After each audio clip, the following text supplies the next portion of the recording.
अब आपके सामने भारत के मूल संविधान को पढ़ा जाएगा। भारत के संविधान के 1 से लेकर 395 अनुच्छेद सब आपके सामने रखे जाएंगे।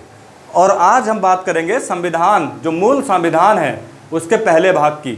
संविधान के पहले भाग में अनुच्छेद 1 से 4 तक का विवरण है और उससे हमें पता चलता है कि भारत में कितने राज्य हैं, भारत के राज्यों का गठन कैसे होगा, भारत का राज्य क्षेत्र कितना है, साथ ही साथ वो क्या प्रावधान है जिसके तहत नए राज्यों का गठन होता है, और जब देश आज़ाद हुआ था तब क्या स्थिति थी और उस समय पर कौन कौन सी समितियां बनी थी जो भारत के नए राज्यों के गठन से संबंधित थी।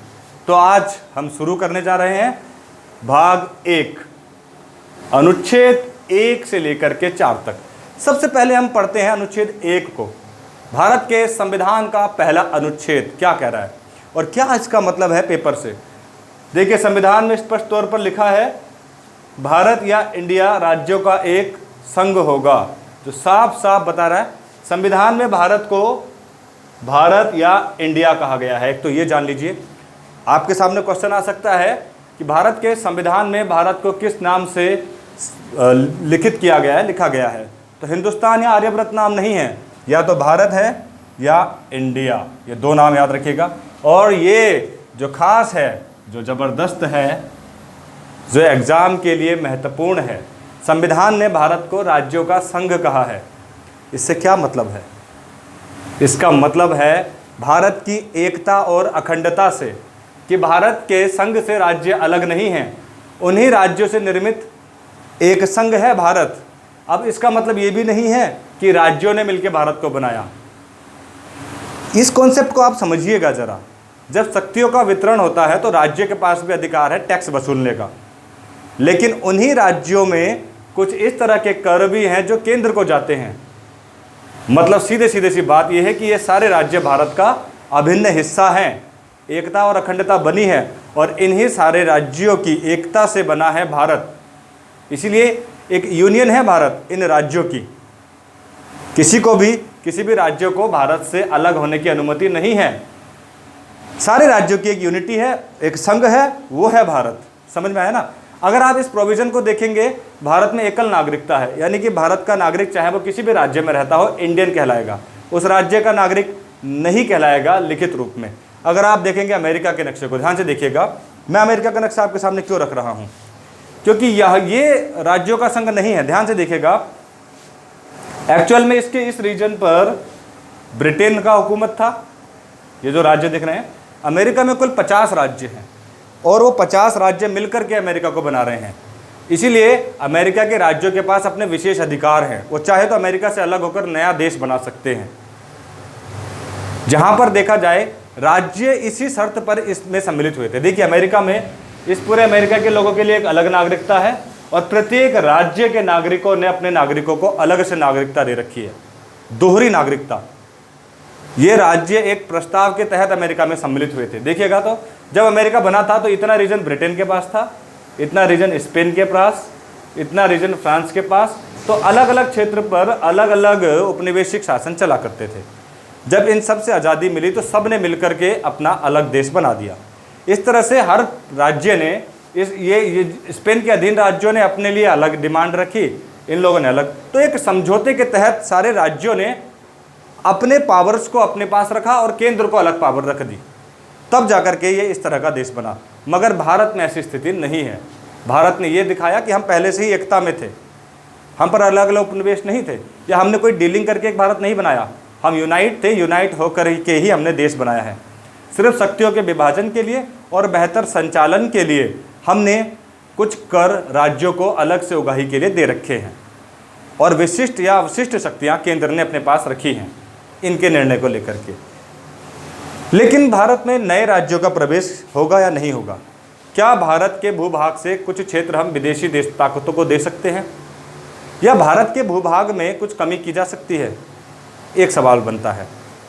जब देश आज़ाद हुआ, क्योंकि उस समय पर कई रियासतें भारत में सम्मिलित होने के लिए तैयार नहीं थी, चाहे वो कश्मीर हो, चाहे वो हैदराबाद हो, उसकी हम चर्चा करेंगे। भारत का अनुच्छेद 2 पर हम चर्चा करते हैं। पहले भारत का अनुच्छेद 2 कहता है भारत में नए राज्यों का प्रवेश एवं गठन। अनुच्छेद 2 से तात्पर्य उन राज्यों से है जो पहले भारत के भूभाग में नहीं थे। नए भूभाग को सम्मिलित करना, उदाहरण के तौर पर गोवा भारत का हिस्सा नहीं था, पुर्तगालियों के अधीन था, उसको भारत में सम्मिलित किया गया, एक नया राज्य बनाया गया। भारत की सीमा क्षेत्र के अंदर ये राज्य नहीं बना था, इसका नया प्रवेश हुआ है। ऐसे राज्य अनुच्छेद 2 की व्याख्या कर रहे हैं जो जिनका प्रवेश भारत में हो रहा है और उसके बाद उनका गठन हो रहा है। चाहे वो गोवा का उदाहरण हो, चाहे वो पौंडीचेरी हो, चाहे दादरा नगर हवेली हो या फिर सिक्किम, ये वो राज्य हैं जो भारत के राज्य क्षेत्र में नहीं थे। इसका मतलब ये है भारत का संविधान भारत को ये आज़ादी देता है कि वो अपने राज्य क्षेत्र का विस्तार कर सकता है। जो भारत का नक्शा आज आप देखते हैं उसके बाहर जाकर के भी वो भूभाग पर अपना कब्जा जमा सकता है या दूसरी जमीन को अधिग्रहित कर सकता है। मगर सवाल, क्या भारत के भूभाग को दूसरे देश को भी सौंपा जा सकता है? क्या संविधान में भारत के भूभाग को बढ़ाने के अधिकार के साथ कम करने का भी अधिकार मिला है? क्या भारत की एकता और अखंडता को कोई संसद कम कर सकती है? इसी को लेकर बेरूबाड़ी वाले मामले में, क्योंकि सीमा विवाद था भारत का पाकिस्तान के साथ, कुछ राज्य क्षेत्र ऐसे थे जो विवादित थे, उन राज्य क्षेत्रों को भारत ने पाकिस्तान को सौंपा था, तो ये मामला कोर्ट में गया था। क्या संसद को ये अधिकार है कि वो भारत के राज्य क्षेत्र को कम कर सकता है? तो माननीय उच्चतम न्यायालय ने आदेश दिया था कि विशेष परिस्थिति में सीमा विभाजन के मामले में भारत ऐसा कर सकता है। नरेंद्र मोदी सरकार को भी आप देखेंगे तो 100वें संविधान संशोधन के अंतर्गत भारत और बांग्लादेश की सीमा पर बहुत से गांव बांग्लादेश को सौंपे गए थे, मगर इससे भारत की एकता और अखंडता प्रभावित नहीं होनी चाहिए। ये नहीं कि आपने पूरा राज्य ही सौंप दिया। पूर्वोत्तर के राज्य तो कह ही रहे, अगर डिमांड करें कि हमें भारत से अलग करो तो क्या आप उनको किसी और को सौंप देंगे? नहीं, एकता और अखंडता प्रभावित नहीं होनी चाहिए। सीमा विवाद एक अलग मामला था, कोर्ट ने अनुमति दिया। यह अनुच्छेद 2 था जिसके अंतर्गत भारत अपने राज्य क्षेत्र में विस्तार करके नए राज्यों का गठन कर सकता है। अनुच्छेद 3 की अगर आप बात करेंगे, अनुच्छेद 3 में भी नए राज्यों का गठन है, मगर ये वो राज्य हैं जो पहले ही भारत की सीमा में हैं, ये कहीं से हमने अधिग्रहित नहीं करे। जैसे तेलंगाना आंध्र प्रदेश से अलग हुआ, तेलंगाना पहले भी भारत का ही भूभाग था। हमने क्या किया? सिर्फ आंध्र प्रदेश की सीमाओं का निर्धारण किया। जिस आंध्र प्रदेश का नक्शा कुछ इस तरह से आपको दिखता है, मैं दिखा देता हूँ। जिस आंध्र प्रदेश का नक्शा आप ये देखते हैं, ऐसे देखा करते थे, उसकी सीमा का निर्धारण कर दिया, इतनी सीमा कर दी और नया नामकरण कर दिया, बन गया ना नया राज्य। इस भाषा शैली का अर्थ तो यही निकलता है, भारत में राज्यों की सीमा में परिवर्तन, राज्यों की सीमा में परिवर्तन और नामकरण। इस तरह से भारत में नए राज्यों का प्रवेश हो गया। प्रवेश से तात्पर्य है कि भारत की सीमा के अंदर ही वो प्रवेश हुआ। अनुच्छेद 2 के अंतर्गत जिन राज्यों का गठन हो रहा है वो अधिग्रहित क्षेत्रों के अंतर्गत हो रहा है। अनुच्छेद 3 के अंतर्गत जो आ रहे हैं वो भारत की सीमा में परिवर्तन करके आ रहे हैं। समझने की कोशिश करिएगा। अब नए राज्यों के गठन से संबंधित मामले में क्या कार्रवाई होती है? अनुच्छेद 3 के अंतर्गत जब हम नए राज्यों का गठन करते हैं तो ध्यान से सुनिएगा, हम वो क्या प्रक्रिया अपनाते हैं जो हमारे लिए महत्वपूर्ण है।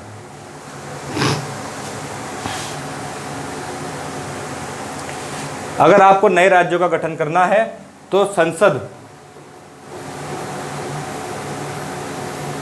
एक प्रस्ताव भेजेगा राष्ट्रपति को।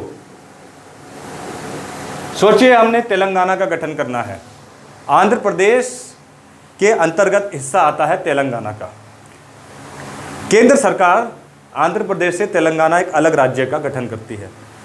ये प्रस्ताव जाएगा राष्ट्रपति के पास, प्रेसिडेंट उस विधानसभा को वो प्रस्ताव पहुंचाएगा।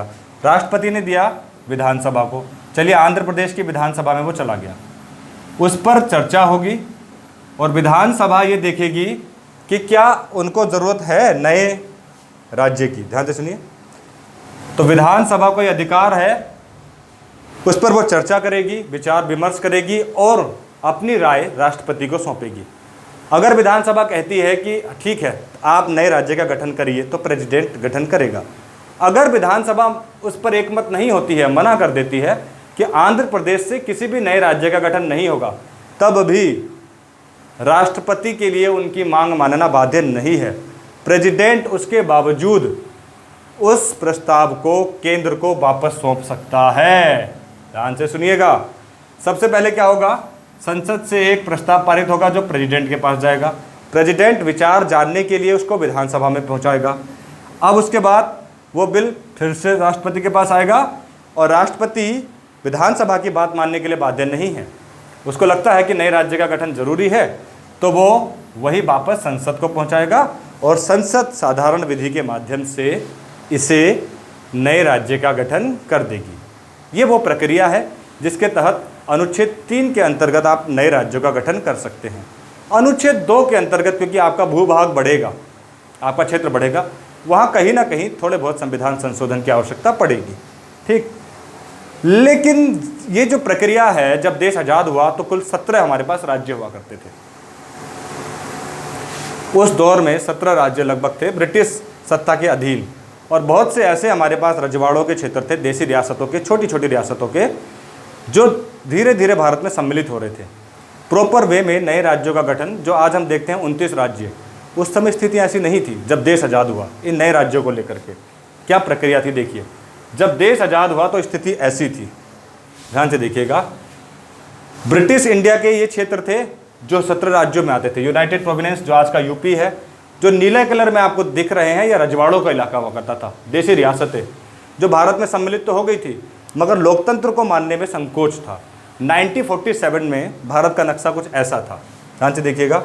ये जूनागढ़ की रियासत है, ये तो पहले भारत में सम्मिलित भी नहीं हो रही थी। यहाँ की आम जनता से वोटिंग कराई गई तब भारत में शामिल हुए। ये रजवाड़ों के नीले इलाके आपको दिख रहे हैं। इस तरह से कुल 565 रियासतें हुआ करती थी। जो पीले कलर का है वो ब्रिटिश सत्ता के अधीन था, जो भारत को मिल गया था। इनका गठन करना था, दोबारा से नए राज्यों का गठन करना था। एक मद्रास देख रहे हैं आप नीचे, मैसूर देखिएगा, मैसूर भी देसी रियासत था। बॉम्बे प्रेसिडेंसी जो आप लगातार पढ़ते हैं, सेंट्रल प्रोविंस यानी मध्य प्रदेश, बंगाल देखिए ध्यान से, असम, बिहार, पंजाब। अगर आप देखें तो प्रमुख राज्य मद्रास नीचे आ गया, पूरे मद्रास को देखिए आप। जड़ शुरुआत कहाँ से होती है हम नए राज्यों के गठन की, प्रॉपर वे में कैसे आएंगे। ये पीले कलर में मैंने आपको वो प्रमुख राज्य दिखाए जो उन दिनों ब्रिटिश सत्ता के डायरेक्ट अधीन थे, जिन पर हमें डायरेक्ट रूल मिला था। देसी रियासतें भी भारत में धीरे धीरे सम्मिलित हो रही थी, मगर नए राज्यों का गठन जो आज के राज्य दिखते हैं उनको बनने में भी समय लगेगा। सबसे बड़ी समस्या कहाँ से खड़ी हुई? सबसे बड़ी समस्या खड़ी हुई इस मद्रास से। ध्यान से देखिए, नक्शे में आपको दिख रहा होगा, ये मद्रास राज्य इतना बड़ा हुआ करता था। ध्यान से देखिए, ये जो मद्रास दिख रहा है ना आपको, ये टोटली नीचे तक ये मद्रास था। इस मद्रास में तमिलनाडु का क्षेत्र था, तमिल भाषी। ऊपर के क्षेत्र में हैदराबाद की देसी रियासत पहले भारत में सम्मिलित नहीं हो रही थी। हैदराबाद सोच रहा था कि मुस्लिम, क्योंकि वहाँ पर नवाबों का शासन था, वो सोच रहे थे पाकिस्तान में सम्मिलित होना, मगर सरदार पटेल जी की सैन्य कार्यवाही के कारण वो उसमें नहीं शामिल हुए और जबरन वो भारत में शामिल हो गए, या करना पड़ा। और भारत की एकता के लिए यही था, कोई देश अपने देश की सीमा के अंदर भारत नहीं बनाना चाहता था। हैदराबाद अभी इसमें आंध्र प्रदेश में सम्मिलित किया जाएगा, मगर मद्रास के ये लोग तेलुगु भाषी थे। हैदराबाद आंध्र प्रदेश में तेलुगु भाषी थे ये लोग, ध्यान से देखिएगा। नीचे तमिल लोग थे, नीचे जो भाषा थी वो तमिल थी और इस रीजन में थे तेलुगु भाषी लोग। तो अब दिक्कत क्या आ रही थी, मैं इसको थोड़ा सा मिटा देता हूँ, आपको सही से समझा देता हूँ इसको मैं। यहाँ तमिल, यहाँ तेलुगु भाषी लोगों ने आंदोलन खड़ा किया कि नए राज्य का गठन किया जाए, तमिल भाषा से अलग, आंध्र मतलब तेलुगु भाषी लोगों के लिए अलग से एक राज्य बनाया जाए। अब उसमें तेलुगु भाषी में श्री रामुलु नाम के एक व्यक्ति थे, श्री रामुलु नाम के व्यक्ति जिन्होंने 54 दिन का भूख हड़ताल कर दिया। 54 दिन की भूख हड़ताल कर दी भाई। 1948 में देश के आज़ाद होते ही हमारे लिए अलग प्रांत बनाओ, तमिल भाषी से अलग, ये अलग प्रांत हमें चाहिए तेलुगु भाषी के लिए। तब तुरंत एस.के. धर समिति बनाई गई। एस.के. धर समिति को ये काम सौंपा गया कि जरा बताइएगा क्या भाषा के आधार पर नए राज्यों का गठन हो सकता है। भाषा के आधार पर उन्होंने कहा, 54 दिन तक भूख पर रहे श्री रामुलु, उसके बावजूद एस.के. धर समिति ने कहा कि राज्यों का गठन, नए राज्यों का गठन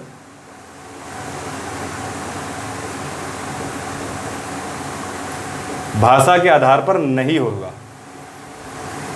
बताइए आप।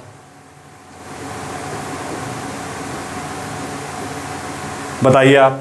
एक तो पहले आंदोलन चल रहा है, 54 दिन से भूख हड़ताल पर है व्यक्ति, उसके बावजूद आयोग समिति जो बनाई गई 1948 में वो कह रही है कि प्रशासनिक आधार पर तो आप बना सकते हैं, क्षेत्रफल के आधार पर, ज़्यादा विस्तार के आधार पर, मगर इस तरह से नए राज्यों का प्रवेश तो वैलिड नहीं होगा। बड़ी दिक्कत आ गई भाई।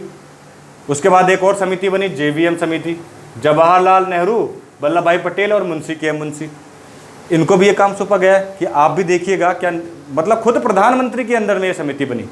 जब ज़्यादा ही बड़ा आंदोलन हो गया, भीषण आंदोलन हो गया भाई तेलुगु और तमिल भाषियों में, तो क्या किया गया, JVM समिति ने भी वही प्रस्ताव रखे जो SK धर समिति ने रखे कि भैया नए राज्यों के लिए हम भाषा के आधार पर नए राज्यों का प्रवेश नहीं कर सकते। भाई ये बात सुनते ही जनता की मांग और भड़क गई, वो आंदोलनित हो गए, उनके मन में और गुस्सा आने लगा। स्पष्ट तौर पर कह दिया गया नया राज्य चाहिए तो तेलुगु भाषी राज्य चाहिए। देखिएगा आप आगे के नक्शे में ये देख रहे हैं आप, ये मद्रास, ये आंध्रा, ये हैदराबाद। हैदराबाद तब भी एक रियासत हुआ करती थी। राजस्थान। धीरे धीरे भारत अपने अलग नक्शे की ओर बढ़ गया। 1950s के बाद देसी रियासतों को अरेंज किया गया नए नए राज्यों में और भारत अलग स्ट्रीम में चल पड़ा। लेकिन 1953 होते होते स्थितियां विकट हो गई। ये आंध्रा मैंने आपको दिखा रखा है बना हुआ, क्योंकि आंध्र में बाद में हैदराबाद की रियासत भी जुड़ गई थी, पूरा आंध्र प्रदेश बना था। मगर 1953 में इसका गठन कैसे हुआ, बहुत दंगे होने लगे, बहुत वहाँ पर विवाद हुआ कि भाषा के आधार पर राज्यों का पुनर्गठन किया जाए। फिर एक फजल अली आयोग, एक समिति बनाई गई, फजल अली आयोग।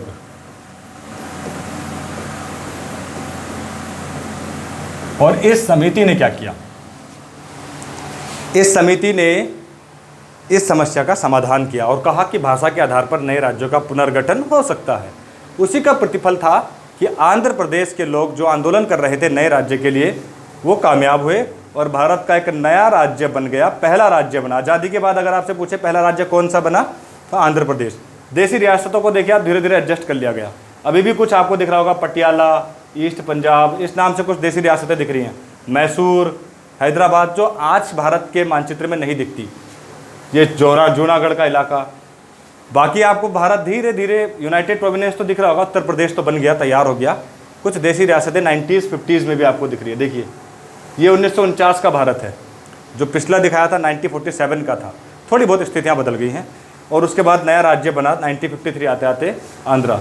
लेकिन आप ही बताइए, क्योंकि ये पहला राज्य बना, आपकी फजल अली आयोग की रिपोर्ट ने बता दिया कि नए राज्यों का गठन भाषा के आधार पर हो सकता है, एक राज्य भी बना दिया, तो क्या अन्य जगह से मांग नहीं उठेगी क्या ऐसे? और हालांकि फजल अली आयोग ने कहा था कि भाषा के आधार पर नए राज्यों का गठन तो कर सकते हैं, मगर ध्यान से सुनिएगा, एक ही भाषा उस राज्य का आधार होगी ये नहीं कह सकते, उसमें दूसरे भाषा बोलने वाले लोग भी बराबर अधिकारी रहेंगे।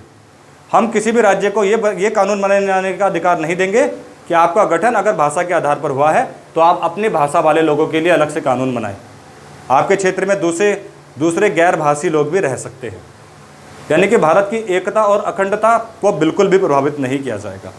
देखिएगा आप, अब देखिएगा नए राज्यों के इस गठन में ये बात जायज़ थी। अब देखिए इस भारत को देखिए आप, जो आपको नज़र आ रहा है, पूर्वोत्तर में एक ही राज्य था, असम, और एक मणिपुर, पूरा पहाड़ी राज्य आता था। आज जो राज्य दिखते हैं मेघालय, मिजोरम, अभी वो बनेंगे, ठीक। यूनाइटेड प्रोविंस, पंजाब में देखिएगा तब हरियाणा का वजूद नहीं था, हिमाचल नहीं था, ये पूरा पंजाब है, जिसमें आज हिमाचल नज़र आता है, जिसमें नीचे अगर आप देखें तो हरियाणा, ये कंप्लीट पंजाब कहलाता था। सेंट्रल, ये मध्य प्रदेश में देखिए छत्तीसगढ़ का रीजन अलग था, उड़ीसा ये रहा, बिहार ये रहा, तब झारखंड भी बिहार में था, मैसूर अभी भी यहाँ पर है। ये 90s 50s में हम आ गए हैं। अब मद्रास का ये रीजन देखिए, मद्रास की प्रेसिडेंसी में आंध्र प्रदेश आता था, ये आंध्र प्रदेश अलग राज्य बन गया और बाद में हैदराबाद की रियासत को इसी में जोड़ दिया गया। इस तरह से आंध्र प्रदेश बना। मैसूर बन गया बाद में कर्नाटका, ठीक, ध्यान से देखिएगा। बॉम्बे प्रेसिडेंसी में गुजरात भी आता था। ये जूनागढ़ का इलाका जो मतदान पे आया था, ये जूनागढ़ का इलाका भी गुजरात के अंदर सम्मिलित कर दिया गया, यानी अभी बम्बई में इसको शामिल किया गया है। अच्छा, अनुच्छेद 4 की बात करेंगे, 4 के बारे में भी हम चर्चा करेंगे। फिलहाल हम देखते हैं कि 1953 में क्या हुआ। 1953 में असम से एक केंद्र शासित प्रदेश बना, अरुणाचल प्रदेश। 1953 की बात है। और ये देखिएगा नीचे ध्यान से, और आंध्र प्रदेश।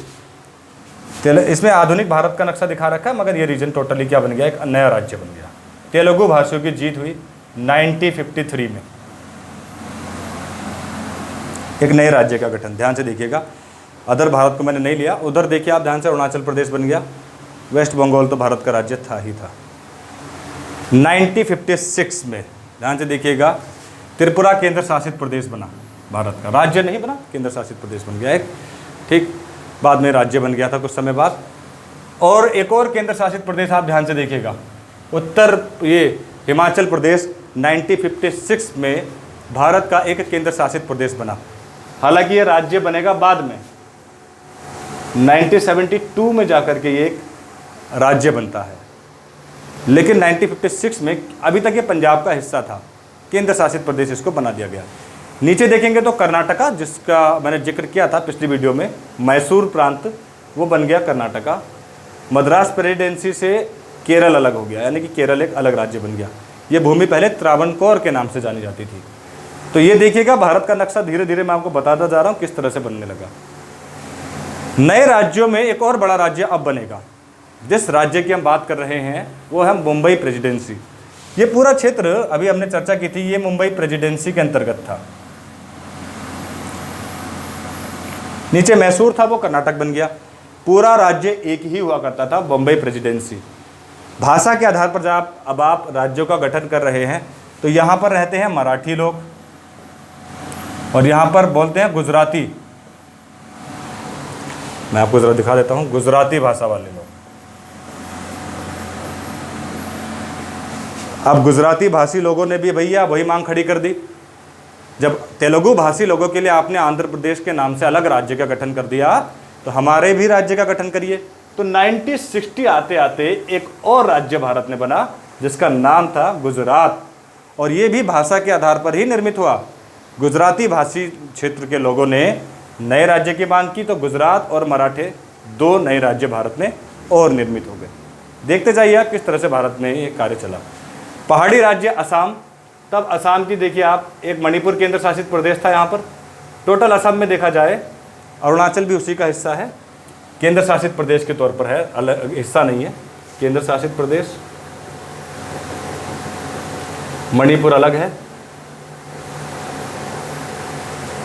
और ये पूरे भारत में देखिए, इस पूरे क्षेत्र पर क्या, कौन सा इलाका है ये पूरा रीजन है असम का। और यहीं से एक नए राज्य का गठन हुआ, नागालैंड का। नागालैंड में अंग्रेजी भाषी लोग हैं। 1963 में असम से अलग हुआ नागालैंड। अपनी जानकारी के लिए भी ज़रूर याद रखिएगा किस साल कौन से राज्य का गठन हो रहा है, अक्सर परीक्षाओं में सवाल पूछे जाते हैं। अब चूंकि ये भारत की सीमा में ही परिवर्तन करके बनाए जा रहे हैं, तो इनके लिए किसी प्रकार के संविधान के संशोधन की आवश्यकता नहीं है। मगर 1961 में कुछ राज्य ऐसे हैं, दमन दीव, दादरा नगर हवेली, पौंडीचेरी। दादरा नगर हवेली को 10वें संविधान संशोधन के तहत 1961 में भारत का केंद्र शासित प्रदेश बनाया गया, 10वां संविधान संशोधन। अब ऐसा क्यों किया, संशोधन क्यों हुआ इसके लिए? भाई ये भारत के भूभाग में सम्मिलित नहीं है ना, यही बात तो हम आपको समझा रहे हैं। अब देखिए, अनुच्छेद 4 स्पष्ट तौर पर क्या कह रहा था, मैंने आपको वो दिखाया नहीं था। अनुच्छेद 4 कह रहा था नए राज्यों के गठन में संविधान में संशोधन की आवश्यकता नहीं है। मगर जब आपका राज्य क्षेत्र ही बढ़ रहा है, भारत का जो क्षेत्रफल है उसमें वृद्धि हो रही है, तो संविधान में तो संशोधन कहीं ना कहीं करना ही पड़ेगा। मतलब मैं ये कहना चाह रहा हूँ कि अनुच्छेद 2 के अंतर्गत जिन राज्यों का प्रवेश हो रहा है, क्या वो भारत के भूभाग का क्षेत्रफल नहीं बढ़ा रहे? हम नहीं पढ़ते कि तेलंगाना का गठन किस संविधान संशोधन के अंतर्गत हुआ। हम उत्तराखंड के लोग भी नहीं पढ़ते कि उत्तराखंड का गठन किस राज्य के किस संशोधन के अंतर्गत हुआ। मगर जब दूसरे भूभाग से आप क्षेत्र पर अधिग्रहण कर रहे हैं और नए राज्य का गठन कर रहे हैं, तो आपको ज़रूर संविधान में संशोधन करना पड़ेगा। और ये रीजन दादरा नगर हवेली का भारत के अधीन नहीं था, ध्यान से देखिएगा। इसके लिए 10वां संविधान संशोधन किया गया है। ये संशोधन भी पूछे जाते हैं दादरा नगर हवेली के लिए, ठीक है ना। और वही बात रही 1961 में ही दमन और दीव, गोवा के लिए 12वां संविधान संशोधन, सब ये केंद्र शासित प्रदेश बने। गोवा को 1987 में पूर्ण राज्य का दर्जा मिला। 1961 की बात है ये, 63 में तो आपका नागालैंड का केस हमने बता दिया। गोवा भारत का केंद्र शासित प्रदेश बना। ये भी संशोधन किया गया क्योंकि ये भारत का भूभाग में सम्मिलित नहीं था, ये कभी अधीन था पुर्तगालियों के, आपको अच्छी तरह से पता है। और 14वें संविधान संशोधन के अंतर्गत बना दमन दीव, सब उसी क्षेत्र में है, ये भी पुर्तगालियों के अधीन था।